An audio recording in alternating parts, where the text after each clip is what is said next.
जय श्री कृष्ण भक्तों, आपका स्वागत है भागवत महापुराण दशम स्कंद में।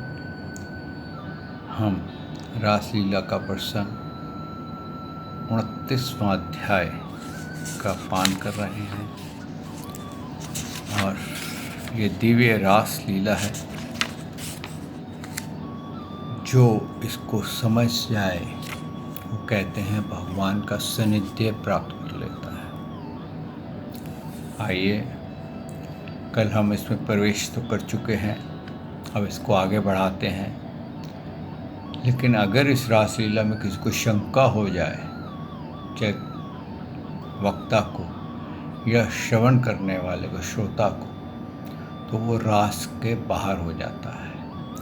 तो रास का जो दिव्यपन है वो समाप्त हो जाता है। इसलिए भक्तों, इस प्रसंग को बहुत गौर से सुनिएगा और इसमें किसी प्रकार की कोई शंका नहीं कीजिएगा। कोई इसमें ऐसी क्रिया नहीं है जो कि काम को बताने वाली हो या काम उत्तेजित करने वाली हो। ये रास वो कीड़ा है जिससे कि परमात्मा और आत्मा का मिलन इसमें पता चल जाता है और कैसे मानव, कैसे आत्मा भगवान को प्राप्त करने के लिए तरसती है। आइए भक्तों, प्रार्थना करते हैं। वसुदेवं सुतं देवं कंसचारूरमर्दनं देवकी परमानंदं श्री कृष्ण वंदे जगद्गुरु। श्री कृष्ण शरणं गोपाल शरणं, श्री कृष्ण शरणं गोपाल शरणं। मेरे बांके बिहारी लाल शरणं, मेरे बांके बिहारी नंद लाल शरणं।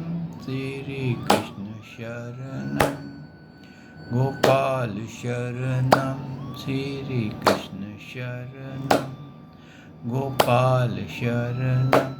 मेरे बांके बिहारी नंद लाल शरणं, मेरे बांके बिहारी नंदलाल शरणं।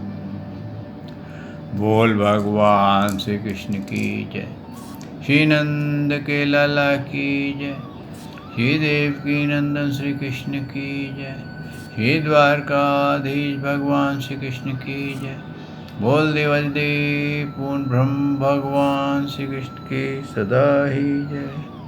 जय श्री कृष्ण भक्तों, आपका स्वागत है इस भागवत महापुराण में। हम रास का प्रसंग का पान कर रहे हैं। भक्तों, जब भगवान ने वो घड़ी आई और शरद पूर्णिमा की रात्रि थी और उस पूर्णिमा को उन्होंने लालिमा में पलट के बहुत सुंदर बना दिया था अपने ही कृपा से।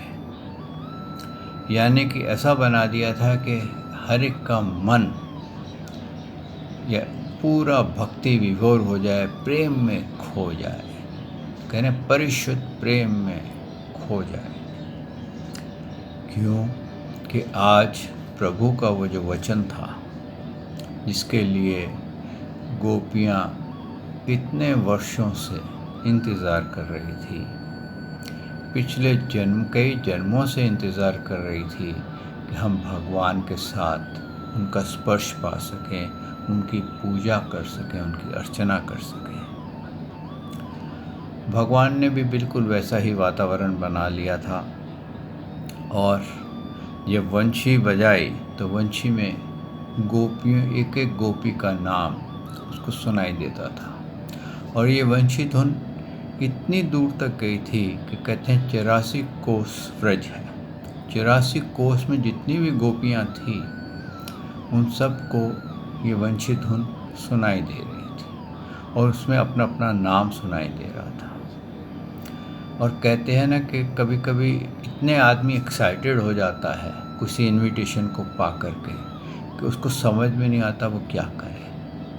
तो उन्होंने सारा तो पहले श्रृंगार उल्टा कर लिया, क्योंकि जाना था भगवान से मिलने की, सोच रही थी कि हम बड़ा खूबसूरत बन के जाएंगी और वहाँ पर प्रभु के साथ हमारा आज मिलन है, आज रास है। लेकिन सब उन्होंने घबराहट में उल्टा कर लिया। गले का गहना पाँव में डाल लिया, होठों की लाली आँखों में लगा ली, आँखों का काजल होठों पे लगा लिया और सब उल्टा करके और अपने आप को वो सोचे कि हमारा पूरा खूबसूरती का श्रृंगार हो गया है, वो चल पड़ी। कहते हैं जब गोपियाँ चल रही थी तो उनके घुंघरू जो पायल थे गले में, पायल जो गले में पहन ली थी, उसकी आवाज़ इतनी हो रही थी कि पूरा ब्रज मंडल घुंघरों की आवाज़ में सुनाई दे रही थी।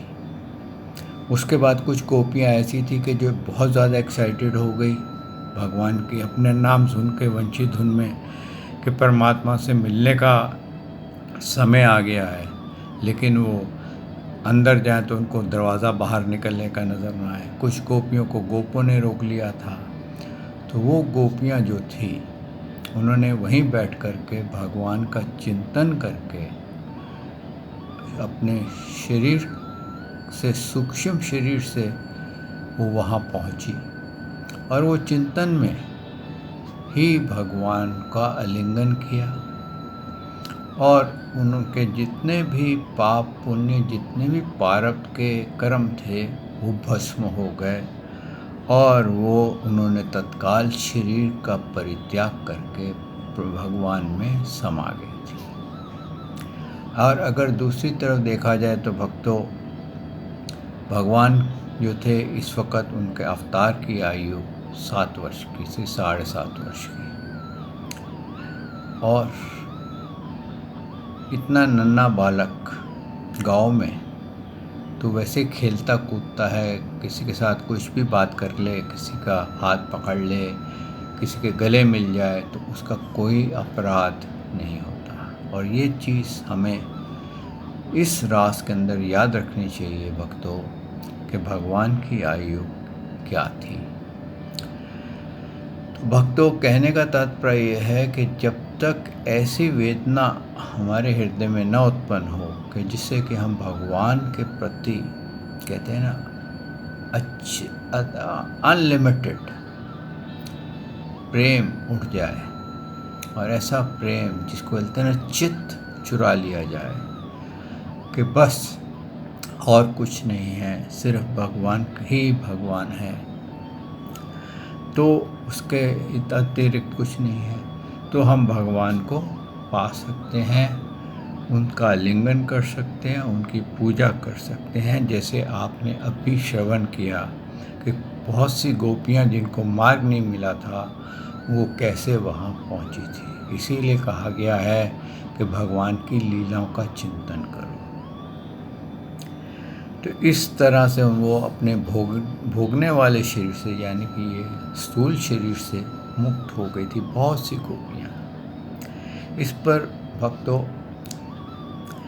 थोड़ा विचार करने की बात है और इसके अंदर हम प्रवेश कर रहे हैं। आइए इस भागवत की रासलीला को आरंभ करते हैं।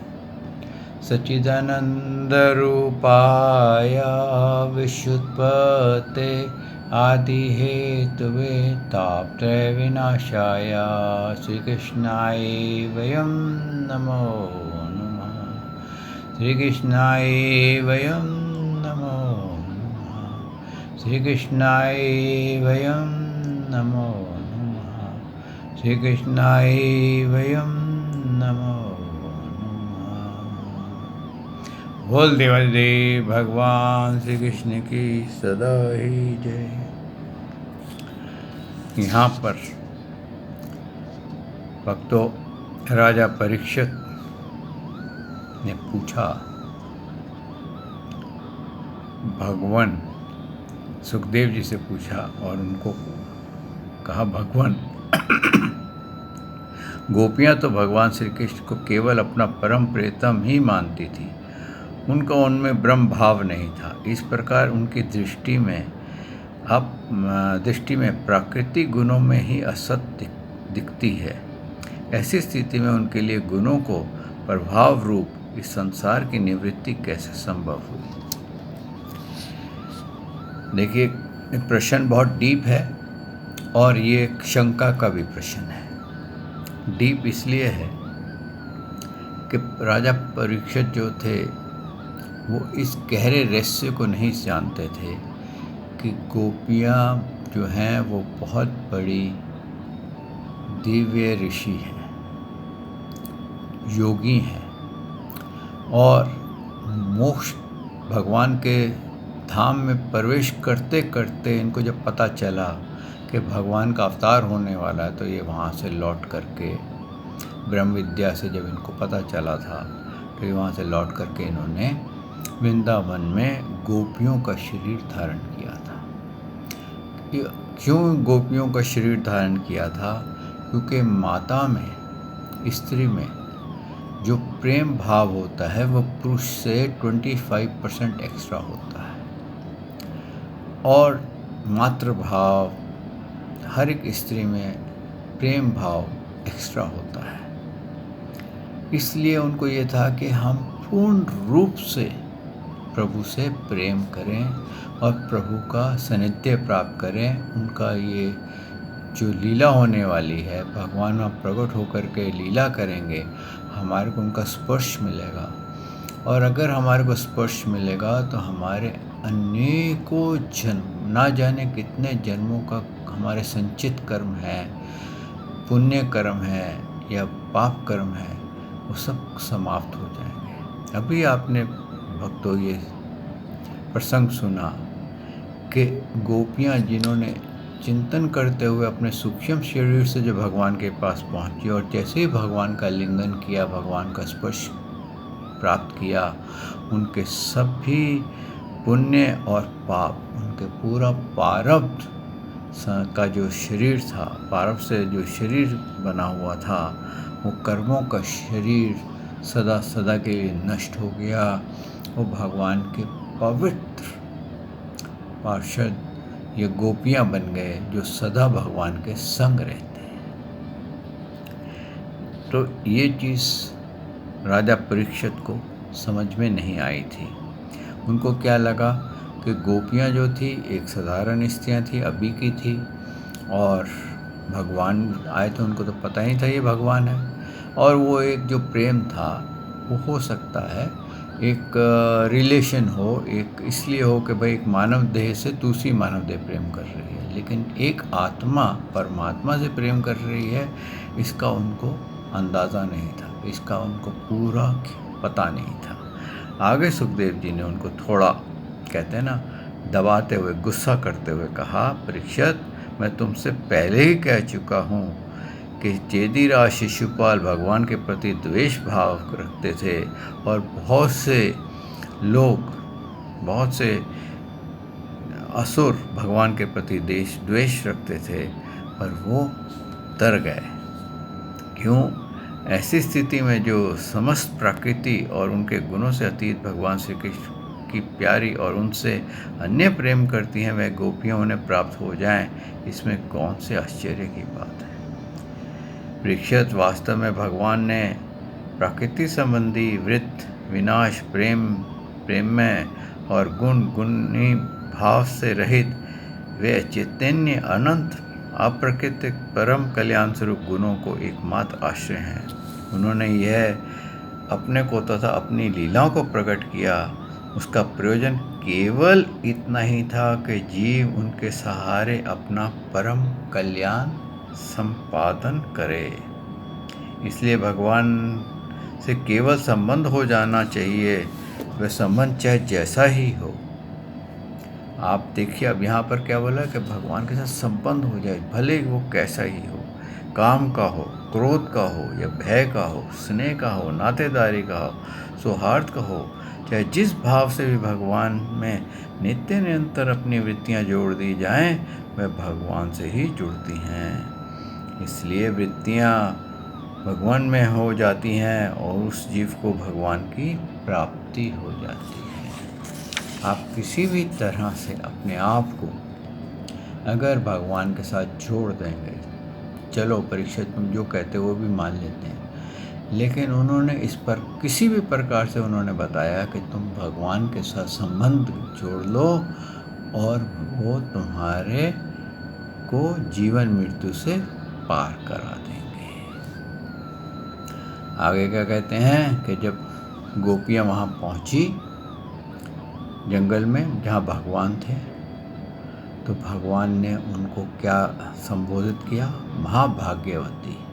भगवान श्री कृष्ण ने कहा, महाभाग्यवती गोपियों, तुम्हारा स्वागत है। बतलाओ तुम्हें प्रसन्न करने के लिए कौन सा काम करूं? व्रज में तो सब कुशल मंगल है ना। कहो इस समय यहाँ आने की क्या आवश्यकता पड़ गई? सुंदरी गोपियों, रात का समय है, यह स्वयं ही बड़ा भयावान होता है और इसमें बड़े बड़े भयावान जीव जंतु इधर उधर घूमते रहते हैं। अतः तुम सब तुरंत व्रज लौट जाओ। रात के समय घोर जंगल में स्त्रियां नहीं रुकना चाहिए। तुम्हें ना देख कर के तुम्हारे माँ बाप, पति, पुत्र और भाई बंधु ढूंढ रहे होंगे, उनमें भय ना डालो।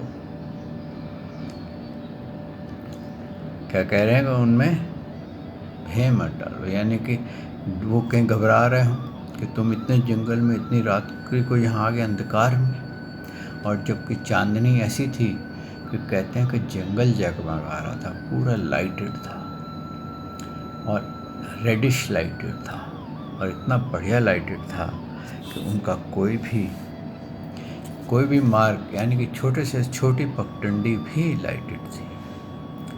आगे उन्होंने कहा कि तुमने यहाँ पर रंग बिरंगे पुष्पों की शोभा देख ली, चंद्रमा की छटा देख ली, जगमगाते हुए पत्तों को देख लिया, सब कुछ छोड़ के तुम यहाँ आ गई हो।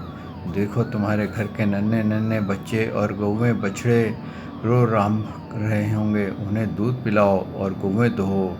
अथवा यदि मेरे प्रेम से प्रवश होकर के तुम लोग यहाँ आई हो तो इसमें कोई अनुचित बात नहीं है, यह तो तुम्हारे योग्य ही है, क्योंकि जगत के पशु पक्षी तक मुझसे प्रेम करते हैं, मुझे देखकर प्रसन्न होते हैं। कल्याणी गोपियों, स्त्रियों का परम धर्म यही है कि वे पति और उनके भाई बंधुओं को निष्कपट भाव से सेवा करें और संतान का पालन करें। देखिए उनको पूरा समझाया कि भाई तुम हर तरह से लौट जाओ, और यहाँ पर अब तुमने मुझे देख लिया है, सब कुछ कर लिया है।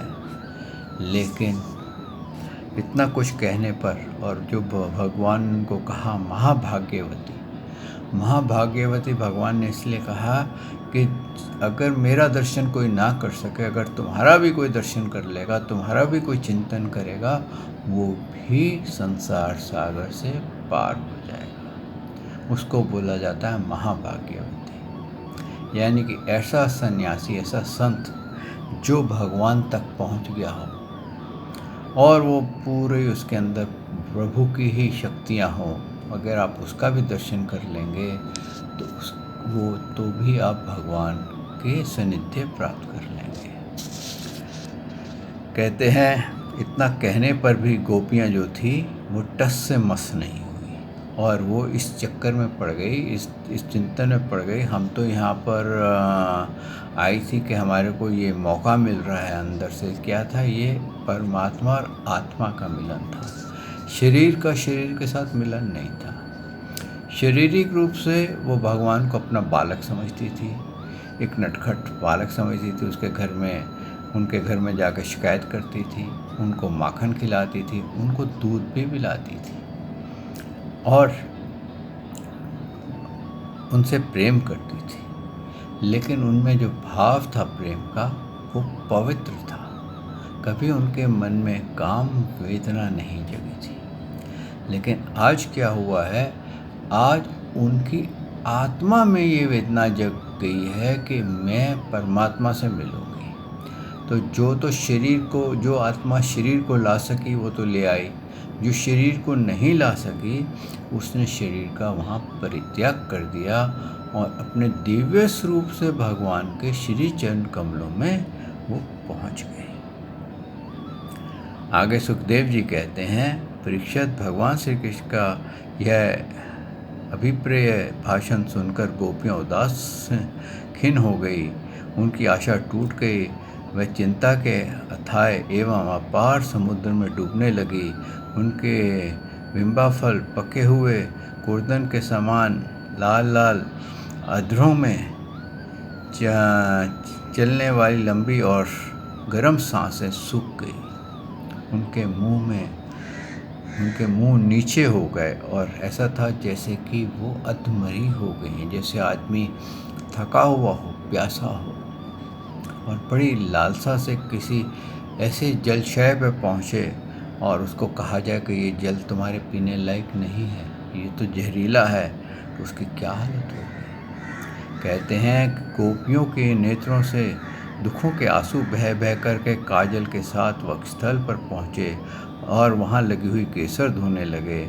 उनका हृदय दुख से इतना भर गया कि वह कुछ बोल न सकी, चुपचाप खड़ी रही। गोपियों ने अपने प्यारे श्याम सुंदर के लिए सारी कामनाएं, सारे भोग छोड़ दिए थे।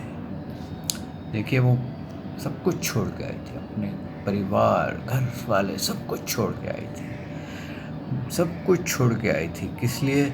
सिर्फ एक परमात्मा से मिलने के लिए। और ये कौन मिल रहा था? ये शरीर नहीं मिल रहा था, ये आत्मा खींच के लाई थी उनको।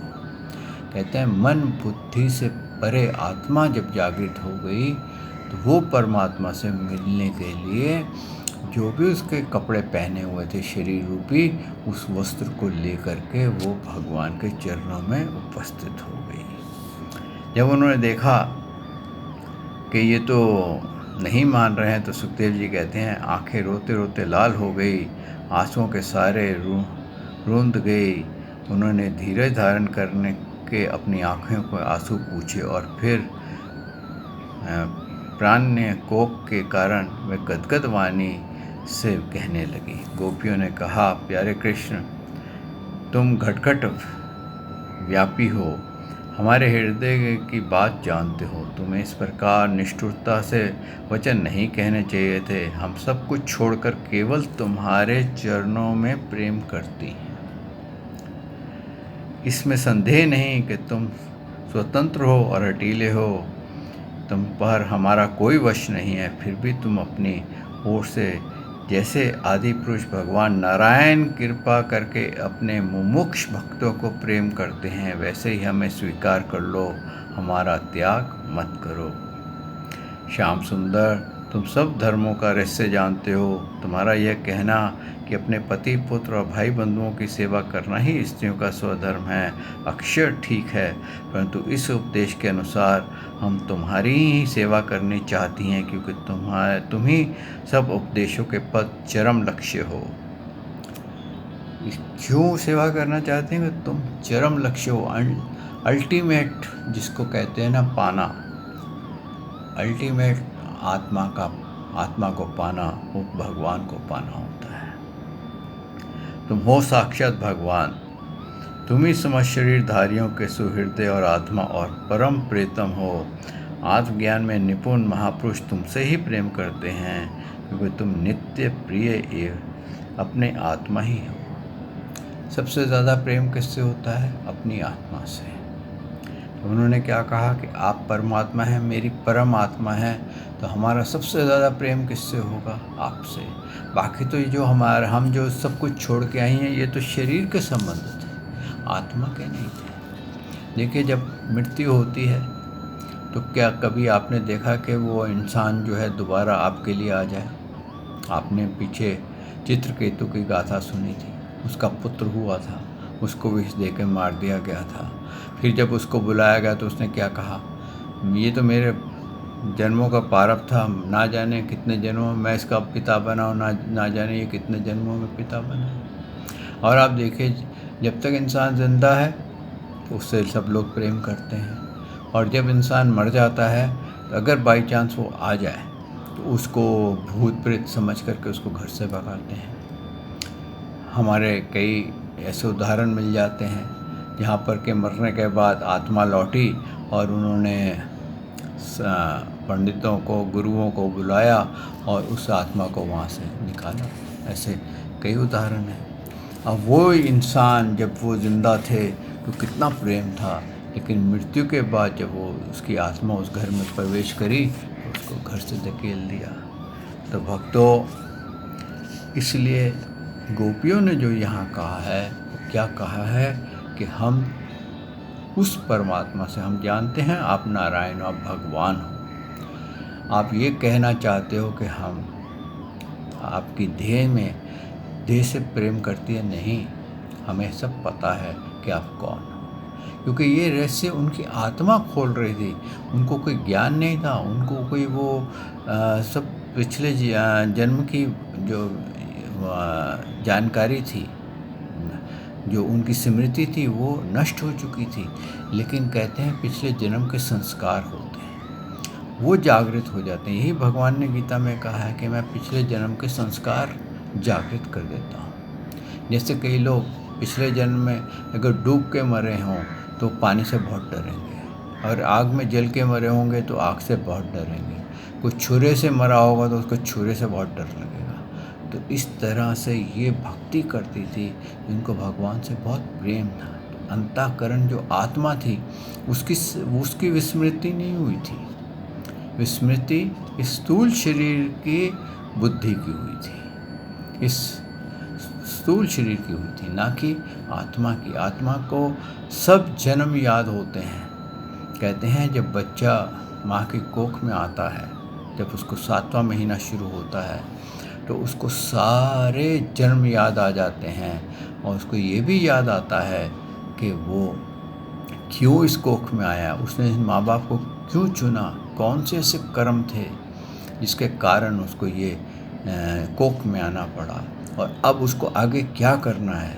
लेकिन उसके बाद होता क्या है कि सांसारिक ज्ञान शुरू हो जाता है और वो आत्मा में विस्मृति शुरू हो जाती है। कहते हैं 7 साल तक की आयु तक, सबसे पहले 2 बरस तक ज़्यादा ही भगवान का वो पूरा ज्ञान रहता है, उसके बाद वो अरेज होना शुरू हो जाता है, और 7 साल तक वो काफ़ी अरेज हो जाता है। उसके बाद जो उसका संस्कार है वो 14 साल तक उस बच्चे के अंदर रहता है, और 14 साल के तक वो उस संस्कार में जीता है। अगर उसको भगवान से प्रेम है तो उसको मंदिर जाना बड़ा अच्छा लगेगा, अगर कोई भी कहते हैं ना एक्टिविटी करना उसको बहुत अच्छा लगेगा, तो वो एक्टिविटी में निपुण हो जाता है। लेकिन अगर फिर 14 साल के बाद उसकी वो एक्टिविटी से हट करके वो संसार की तरफ और बढ़ जाता है, और उसकी वो एक्टिविटीज़ में फ़र्क आने लग जाता है 21 साल तक, यानी कि 7 का खेल चल रहा है यहाँ पर।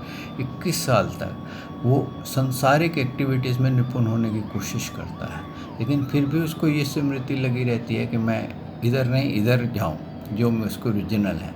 लेकिन जब से ही वो 28 का होता है वो पूरी तरह से विस्मृति हो जाती है, उसको अपने से कट जाता है। फिर उसकी बुद्धि और मन उस आत्मा को जैसा चलाते हैं वैसा चलता है, लेकिन आत्मा को पूर्ण याद होता है। आत्मा कहती है नहीं प्रभु के चरणों में चलो, लेकिन वो कहता है नहीं पहले ये पैसा कमा लो फिर चलेंगे, फिर अभी संसार की ये संगत अच्छी है, यहाँ पर जितना नाम होगा उतना ही करेंगे।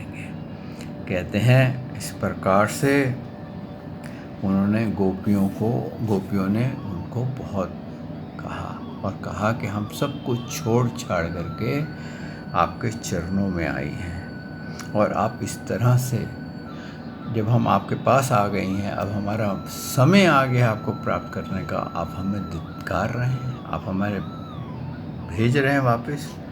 तो उन्होंने कहा सब कुछ छोड़ करके तुम्हारे युगल चरणों की शरण में आई हैं, यहाँ तो तुम्हारी आराधना के लिए अवकाश ही है।